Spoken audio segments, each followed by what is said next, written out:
आज हम लोग यहाँ समझेंगे स्थिर लोच मांग वक्र कि स्थिर लोच कब होता है। आइए उसको जानते हैं।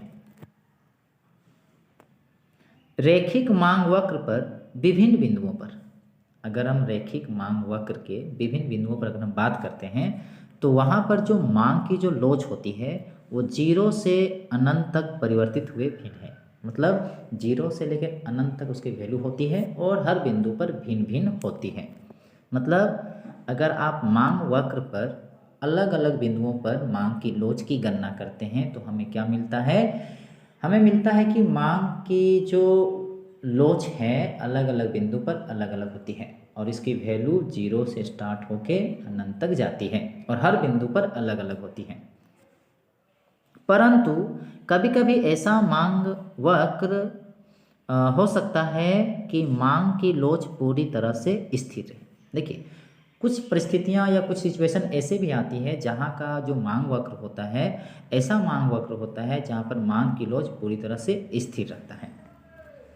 उदाहरण के लिए, है ना, उदाहरण के लिए एक ऊर्ध्व स्तर मांग वक्र लीजिए। मतलब ऐसा मांग वक्र लीजिए जिसका वक्र जो है बिल्कुल कैसा है? ऊर्ध्व है, मतलब ऊर्ध्वाधर है। जो यहाँ पर देखिए दिखाया गया है, जैसा कि रेखाचित्र 2.20 ए में दर्शाया गया है। आइए समझते हैं। ये देखिए, ये आप यहाँ पर देख सकते हैं, ये जो मांग वक्र है ये देखिए एकदम सीधा उठा है, ठीक है, ऊर्ध्व है। तो ये क्या दर्शाने की कोशिश कर रहा है? देखते हैं।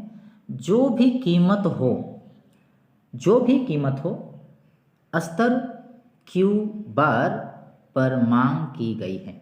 आप यहाँ देखिए, यहाँ कीमत कुछ भी हो, कीमत के ऊपर बढ़ते क्यों नहीं जा रहा हो, कीमत कुछ भी हो, आप देख सकते हैं मात्रा इसी पर उठा हुआ है।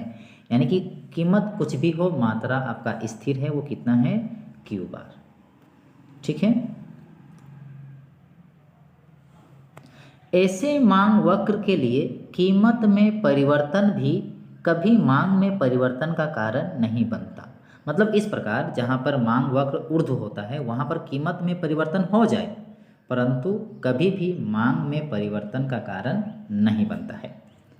तथा सदा ही ईडी का जो वैल्यू होता है, यानी कि मांग की लोच की जो वैल्यू होती है वो 0 होता है।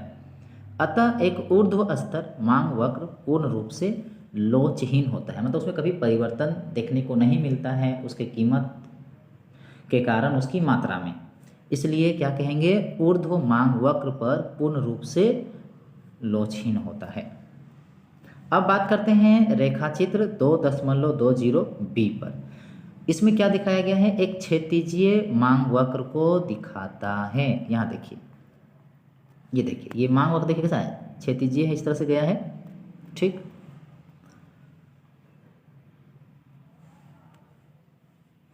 जहां बाजार मूल्य कितना है, वहां पर ग्राफ में अगर आप देखते हैं तो बाजार मूल्य है P बार पर स्थिर रहता है। मतलब इसमें कीमत चेंज नहीं हुआ है। जो मूल्य है, कीमत जो है, देखिए ध्यान से यहाँ पर, ये देखिए कीमत चेंज नहीं हुआ है, जितना है वही है, कितना? P बार, ठीक है।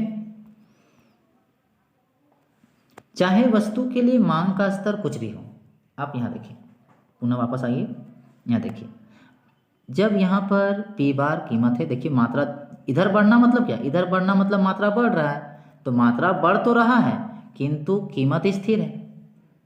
अगर कीमत बढ़ता तो ये ग्राफ ऊपर उठना चाहिए, अगर कीमत घटता तो ग्राफ नीचे जाना चाहिए। तो यहाँ तो चूंकि ऐसा है नहीं, सीधा है, सिर्फ मात्रा बढ़ रहा है, यानी कि कीमत स्थिर है। तो वही यहाँ किताब में लिखा है, आइए समझते हैं। जहां बाजार मूल्य कितना है? P बार पर स्थिर रहता है, चाहे वस्तु के लिए मांग का स्तर कुछ भी हो।